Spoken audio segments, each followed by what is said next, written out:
Hi guys, welcome to my first YouTube video. We'll be learning how to make Curry Channa. So you want to put enough oil in the pot that once it's hot, the whole bottom will be covered. But you don't want too much or else it'll just come out oily. And here I'm using avocado oil, but you can also use olive oil.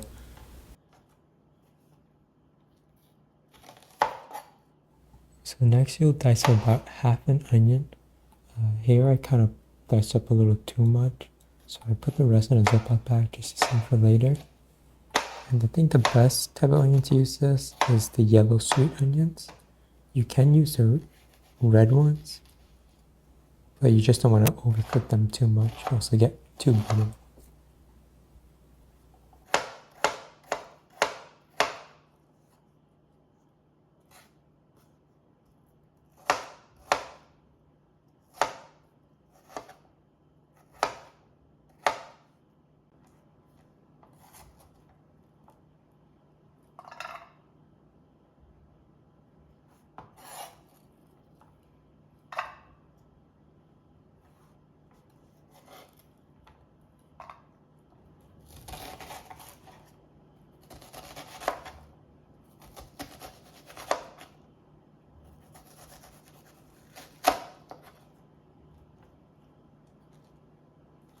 So next, after the onions, you're going to want to add in some pepper.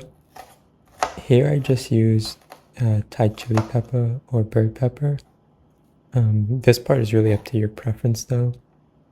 Usually I'll cook with anytime I want to add more spice in the end, I'll add it when I'm simmering.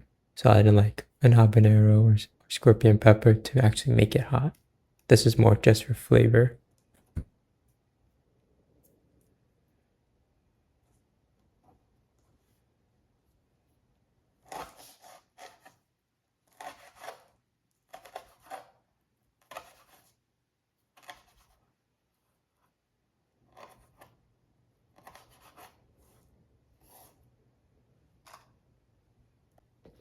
Alright, so now we're actually going to make the curry powder. So you're going to want about 3 or 4 tablespoons of curry powder. With Indian and West Indian curry, we use powder, not paste, or those block thingies that Japanese curry have. And here we'll mix our own spices together. So it'll be some cumin or Geera that you'll add in the end. You don't want to put too much because it'll give a bitter taste and it'll overpower all the other tastes in the curry. And then here is a couple pinches of saffron. I'm actually not sure how much you're supposed to put, but I've always put pinches because saffron is way too expensive for me to play with. And then after, you can get, you'll put some turmeric. I think I put like 1 tablespoon. Oh yeah, wash your hands after you use saffron because it'll stain your clothes and towels and everything, and it won't go away. But yeah, here I use turmeric. Okay, yeah, 1 teaspoon actually.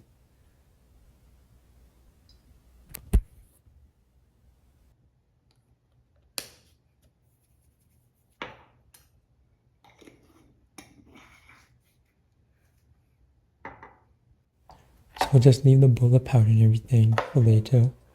And just chop up some 4 or 5 garlic. More is better. We put the pot on the stove to start cooking. And throw some salt in the pot as well. So you need to add just enough water to the curry that it's not too liquidy, because when you go to burn the curry in the pot, you can just end up with like standing there a while. It'll take too long to burn. But if you don't add enough, it'll just end up burning it and you'll end up with a bitter taste in the end.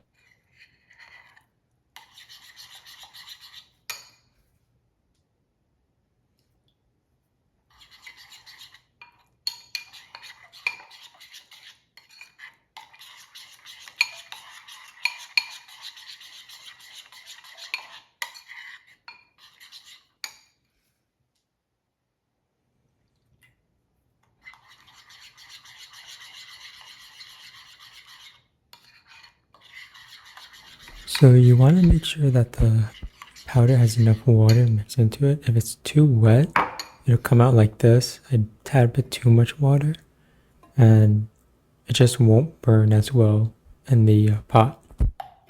And then here I have 3 cans of channa. Later on I can explain just how the type of channa you get will affect how long and how good your curry comes out in the end.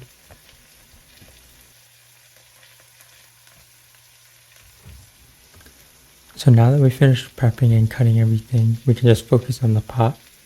So I like to add in salt whenever I'm sauteing my onion and garlic. Or that's just how I was taught how to do it. I guess it sweats the onion a bit more and it cooks down a bit better. And then once the onion is close to finish cooking, starts turning yellowish or translucent, then I'll throw in the garlic. Since garlic only takes like a minute to cook before it starts burning.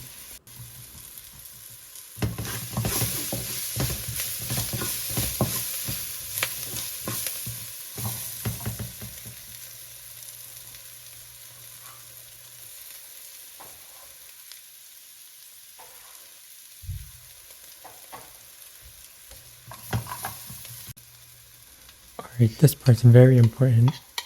How well you burn the curry is how well your curry is going to taste in the end. So you want to turn the heat all the way up, not all the way up, but really high.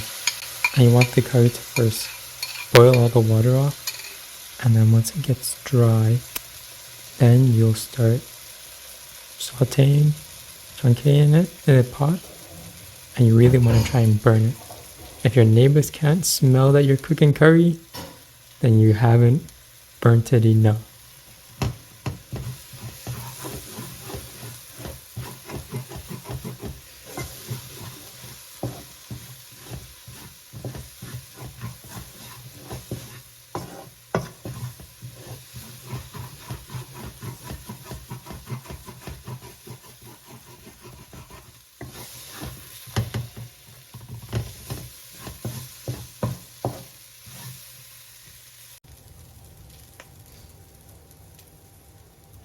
Okay, so now that the curry is real dry, you can add your channa, or this applies to anything really, this type of curry.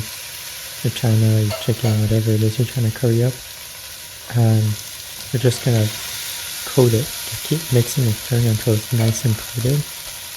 And then you just let it cook a bit in the pot.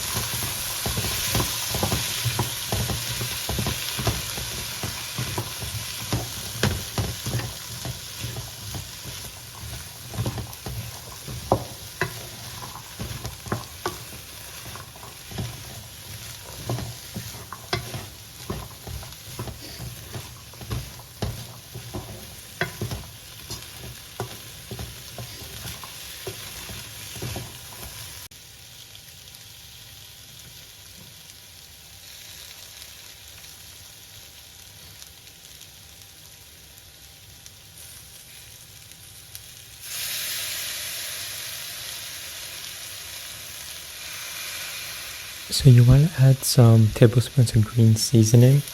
It's a very important ingredient in Caribbean cooking. It's a mix of bandana, culantro, cilantro, parsley, thyme, pepper, all kind of stuff mixed together. And we use it everywhere in Caribbean cooking. If you're not too familiar with the flavor, I'd go with like 3 tablespoons, so it's not as strong.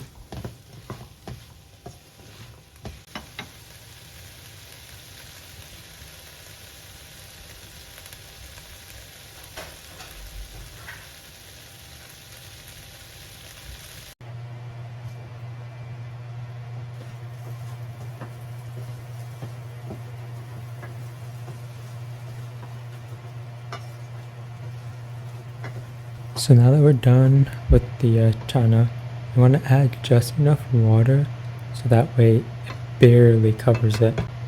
If you put too much water, you'll end up with too much liquid in the end and the flavors won't properly develop. That was like a huge mistake I kept making when I first started learning to make it. And now I actually fixed it, and it was too much water was the main problem. And you just want to bring it to a boil. and let it boil up a bit, and then reduce it down to just a simmer and cover it.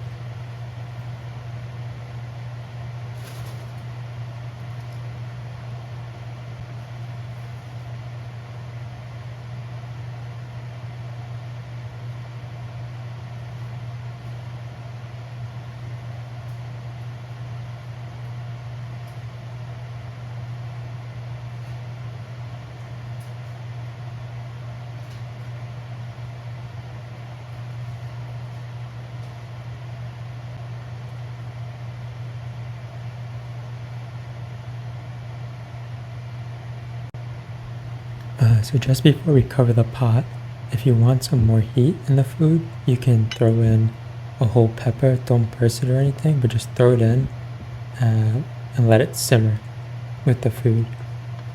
And now is also probably a good time for me to talk about canned channa.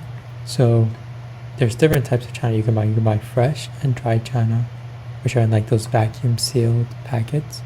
Usually with those, you have to soak them in water for a few hours before you actually use them, because they'll be too hard for you to cook with.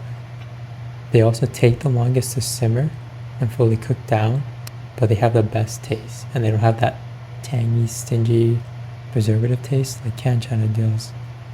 And with the canned channa, you can buy different quality, right? You can buy the store brand, which will have the most weirdest, not a weird taste, but it's like you can tell it's a preservative and it follows through till the end. You'll taste it.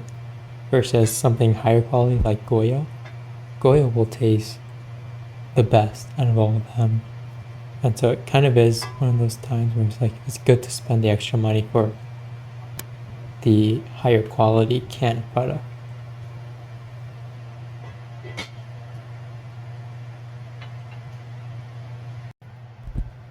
So you'll know that the curry is almost done cooking because it won't be as soupy. You want to be kind of thick, and you'll know that channa is done cooking because it'll be soft. You can like easily break it with your split spoon, but it won't be too soft where like when you stir it, it'll just mash apart.